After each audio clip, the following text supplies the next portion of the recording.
Welcome, ladies and gentlemen, to the analysis of this channel. I appreciate so much because of your great effort to continue following the work of this channel. Now, yesterday, Kenya Kwanza Brigade, led by William Ruto, led their brigade to launch their manifesto. And yesterday marked their journey and first journey to know their manifesto and also to expound to the voters. What came to my mind after I received certain question from certain viewer that why is it that Rigathi Gachagua was not so much on a limelight when it comes to the manifesto launch?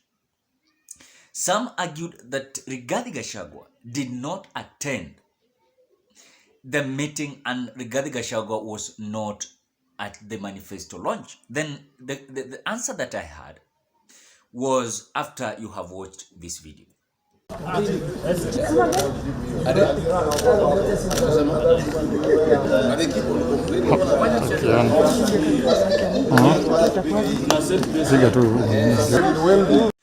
So after watching that video, I think you have understood the answer that I could have given that person that was saying that Rigathi Gachagua did not attend that manifesto launch in Kasarani.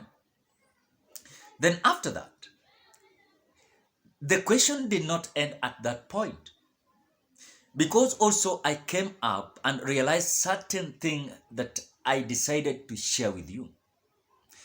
Do you realize that when William Samoei Ruto was articulating and also expounding to the people their manifesto as Kenya Kwanza Alliance, Rigathi Gachagua was not so much given a lot of time to try to expound or to try to elaborate certain issues when it comes to their manifesto launch. And this is what came to my mind, because when I saw Musalia Mudavadi was given a mandate to elaborate certain issues that was so much expounded, and at least it was making certain meaning, if it was not giving so much 100% meaning, but at least Musalia Mudavadi was giving a lot of sense. So watch that video. I will ask my good brother Musalia to say the balance.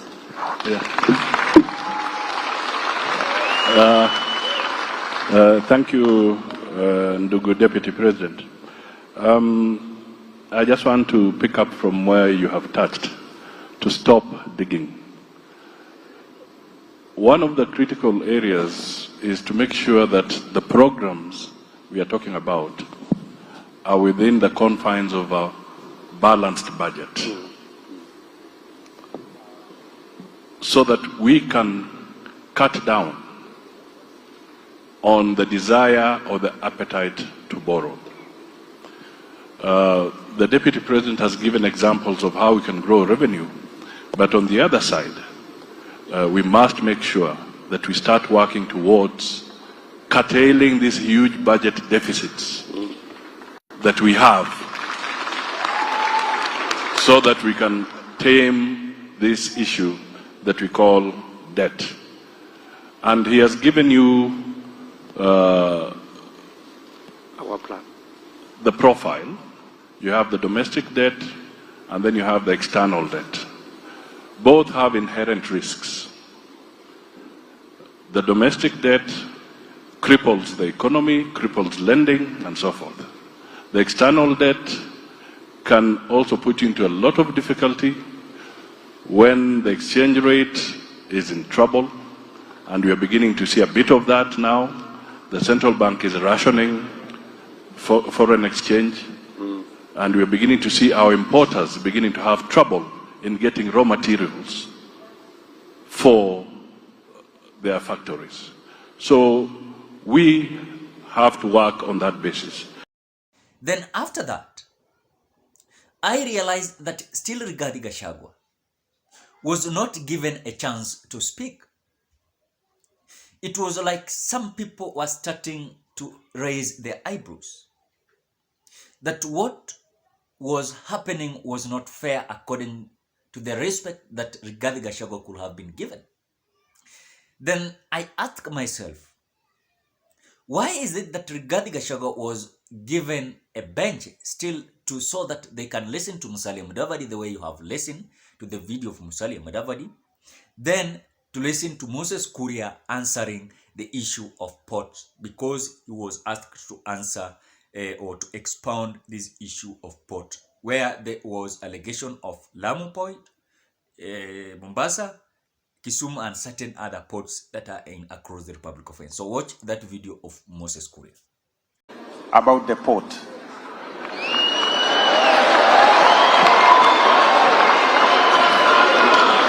Thank you, Your Excellency, for asking me the most controversial question.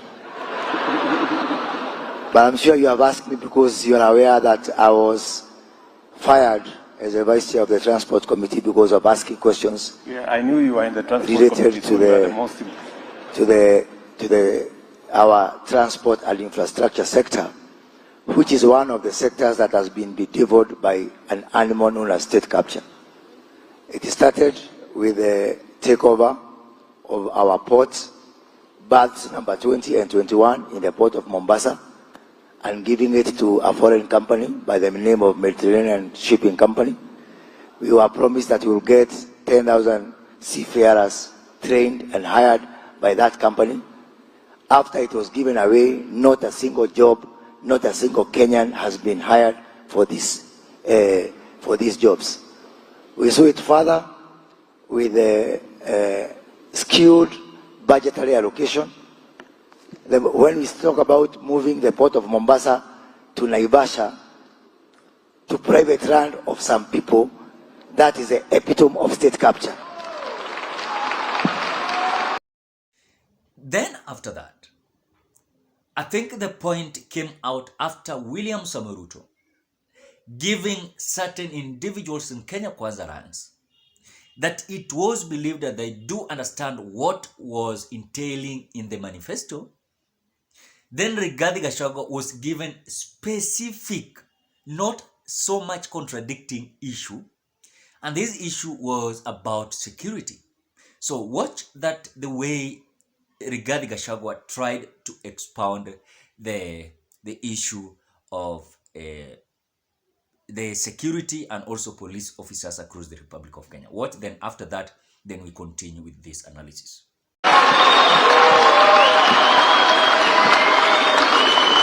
You have two issues, the police homicide and we have security killings. Thank you, Your Excellency. First and foremost is to congratulate you on your very able delivery of our agenda. Umecheza kama wewe. Secondly, is to confirm to the people of Kenya that what our leader has delivered today is a culmination of a consultative process with the people of Kenya. And all the issues that have been proposed here are a product of the priorities raised by the people of Kenya. And indeed, even the police interventions is a very wide consultative process with the police, chini ya maji, because if they talk to us in public, they would have been sacked. So all the interventions that have been made here has been a very wide consultative process. We have very serious homicides across the country and security breakdown because, first and foremost, the police service is demoralized. For the last 10 years, nobody has bothered about the police. The last time their allowances and their salaries were reviewed was the time of President Mwai Kibaki. Yet, the cost of living has really hit our police officers to an extent that in the police lines, every month, there are policemen shooting each other or killing themselves because of depression. The policemen, we must empathize with them because Then after that,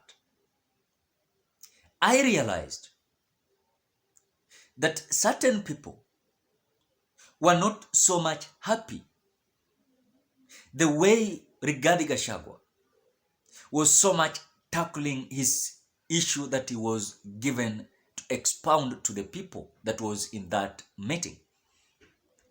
Even William Samoei Ruto, and the way you can see the way the signals were coming out, it was showing a true indication that even William Samoei Ruto did not so much trust Rigathi Gachagua to talk for long certain period of time, maybe for 1 hour or maybe for 2 hours. Rigathi was given certain period of time to talk. And even you could see the way William Ruto was reacting. He was not comfortable with Rigathi Gachagua because Rigathi Gachagua might give out certain statements that was not accordance to what they were going to launch in their manifesto. So Rigathi, according to some people, are saying that Rigathi Gachagua was denied not to speak to the people, which according to me, Rigathi Gachagua, the way you have seen the evidence, Rigathi Gachagua was given opportunity to speak to the people, but with a certain rules and regulations. That he was only going to speak about police officers and the way they're going to handle police officers. And the way you can see the way he has handled that issue. So they were not expecting Rigathi Gachagua to come up with another certain issue. This was specific. And that is why certain people say that Rigathi Gachagua even do not understand whatever entails in manifesto. And that is why to give Rigathi Gachagua more time to elaborate and expound this issue of manifesto was not so much given to him, but was given to William Ruto, Musalia Mudavadi, Moses Kuria, Alfred Mutua, Anne Waiguru, and certain other leaders across the Republic of Kenya. So Rigathi to be given time was just so that to kufunika shame and not to bring a lot of issues and wrangles in the meeting. So to give Rigathi Gachagua a chance was just planned that talk this point, talk this, don't go across the board. So that is what happened yesterday at the manifesto. What are your thoughts? Drop your opinion at the comment section below. Otherwise, I appreciate so much because of your support. If you are a visitor, please do me a favor. Ensure that you subscribe to this channel. For those who are returning subscribers, I appreciate so much. Bye bye till we meet on another video.